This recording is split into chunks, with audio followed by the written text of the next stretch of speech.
Bonjour, bonsoir, bienvenue pour ce quatrième journal de bord de mon année de 5 déjà un mois.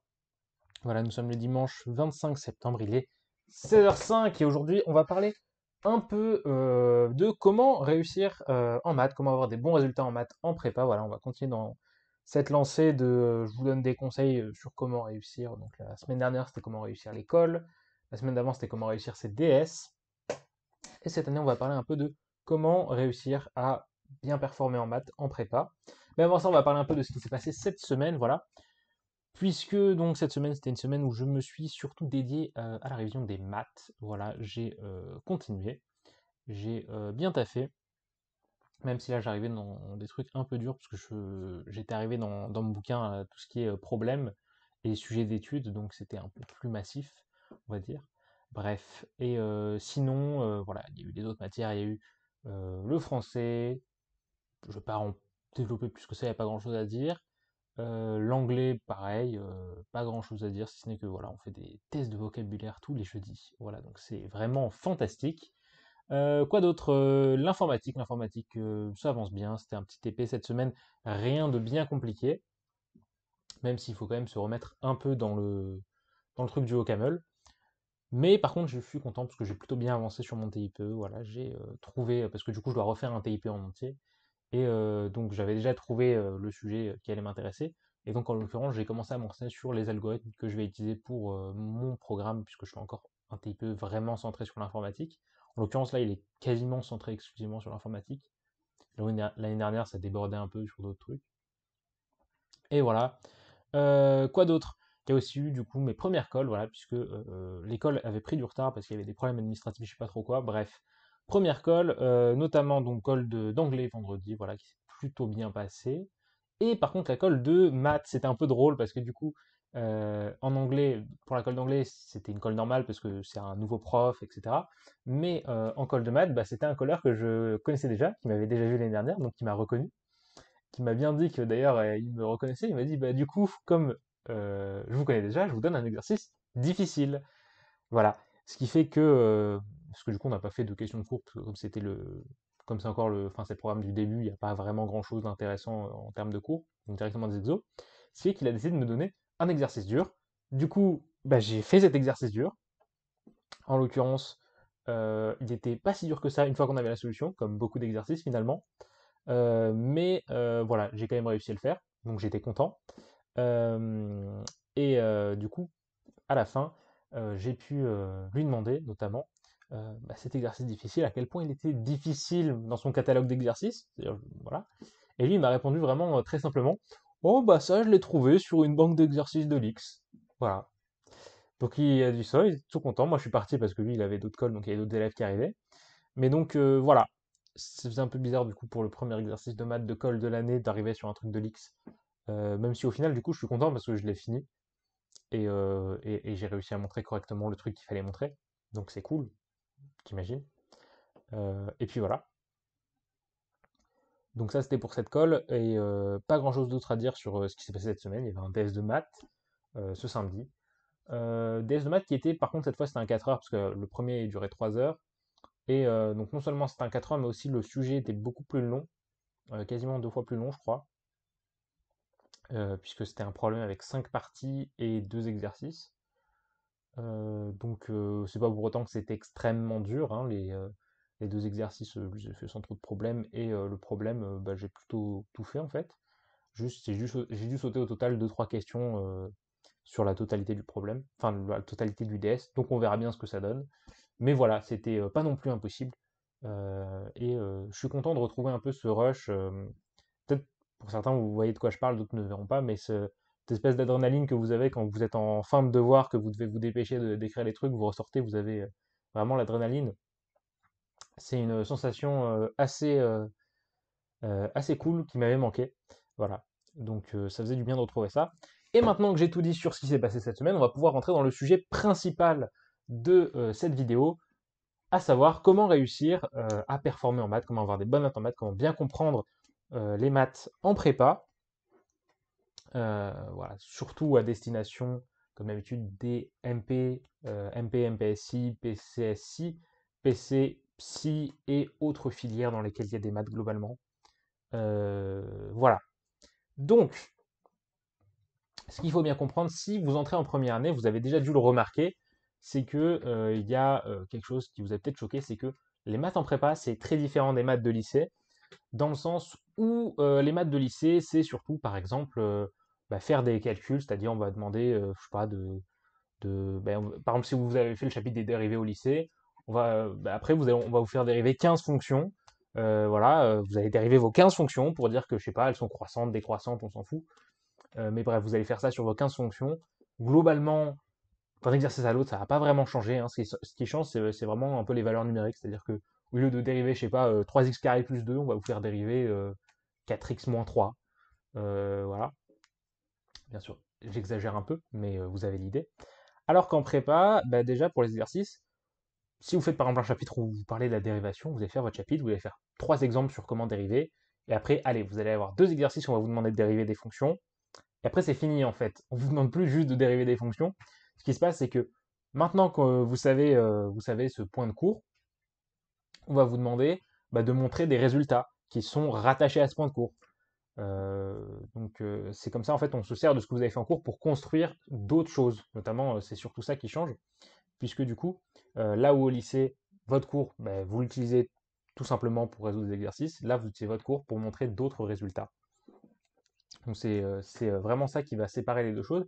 Et c'est pour ça que la transition peut être un peu particulière, un peu compliquée plutôt, si vous sortez tout juste du lycée, et que vous avez pris l'habitude de faire votre truc, on vous demande de dériver 15 fonctions et que vous dérivez vos 15 fonctions, vous allez avoir un peu plus de mal quand on va vous demander de montrer des résultats, qui soient difficiles ou non, hein.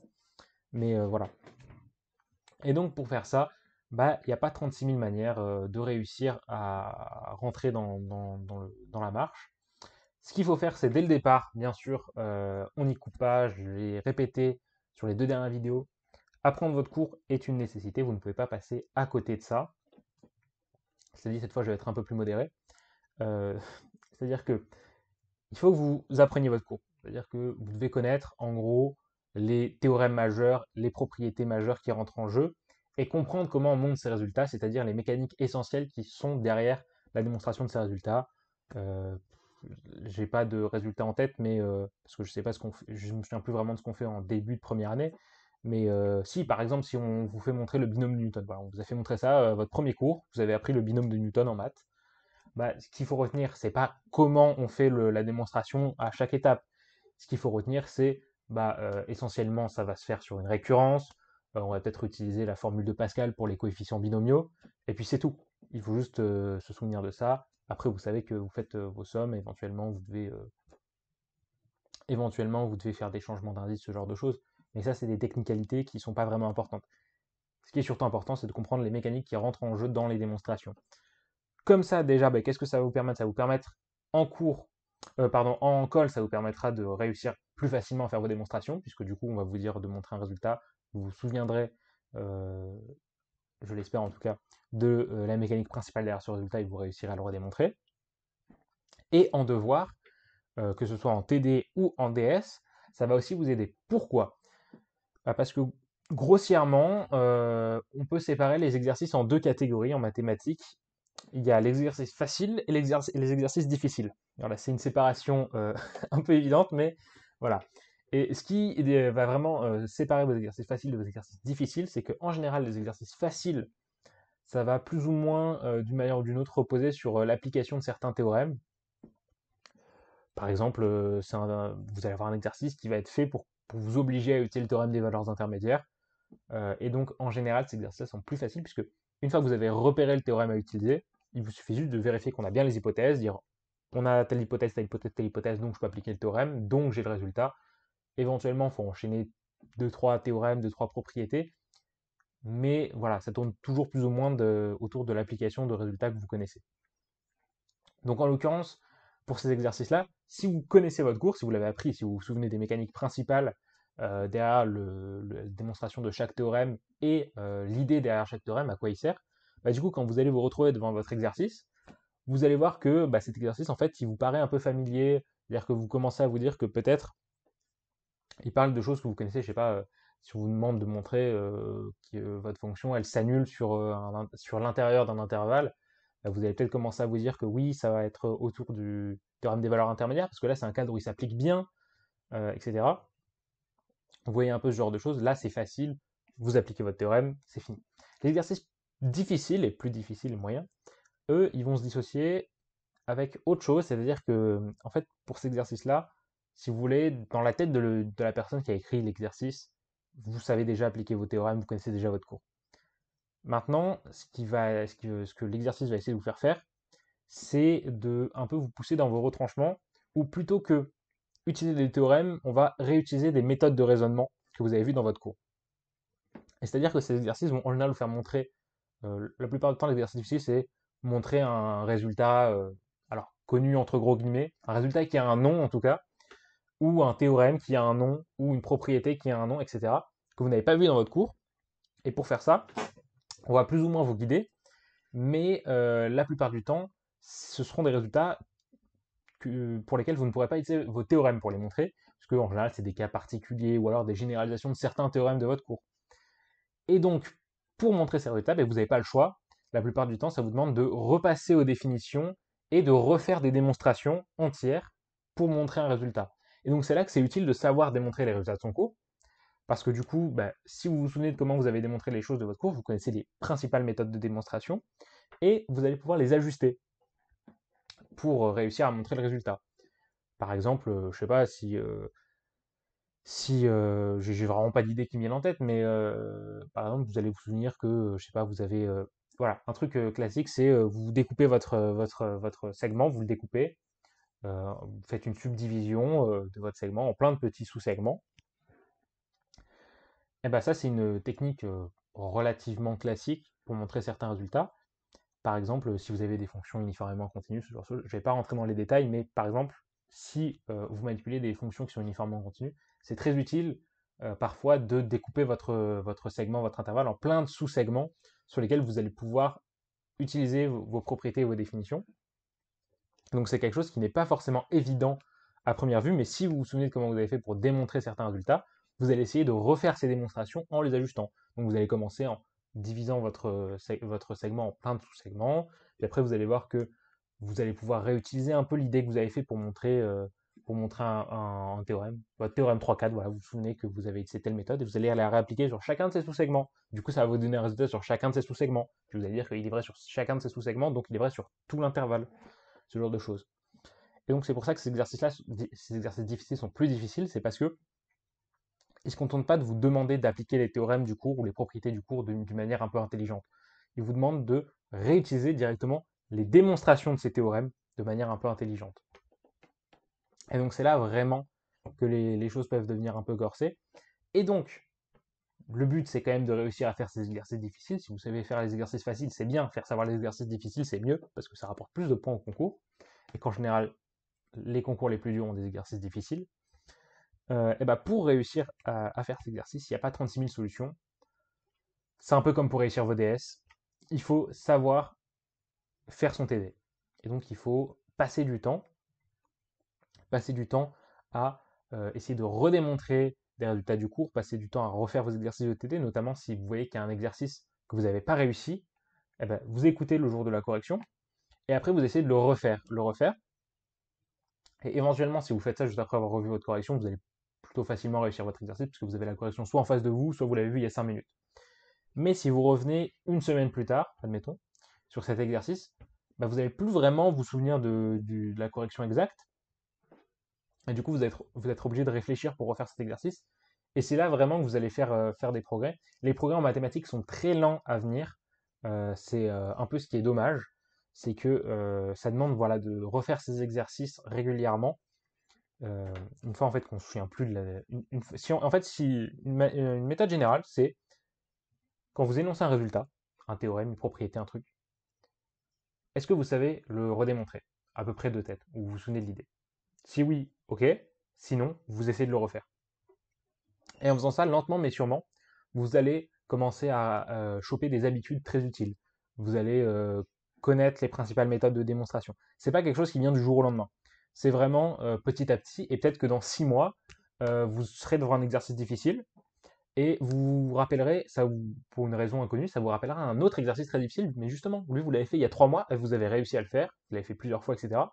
Et vous allez dire, tiens, ça me rappelle ce truc-là, je vais essayer de faire comme j'avais fait pour montrer ce truc-là, donc je vais réessayer l'étape principale. Peut-être que ça marche pas totalement, il faudra adapter certains passages, etc. Mais vous aurez gagné beaucoup de temps, et vous aurez réussi à montrer cet exercice difficile. Puisque de toute manière, en maths, il faut voir un peu les mathématiques comme un espèce de château de cartes, hein, où chaque niveau est bâti sur les niveaux en dessous.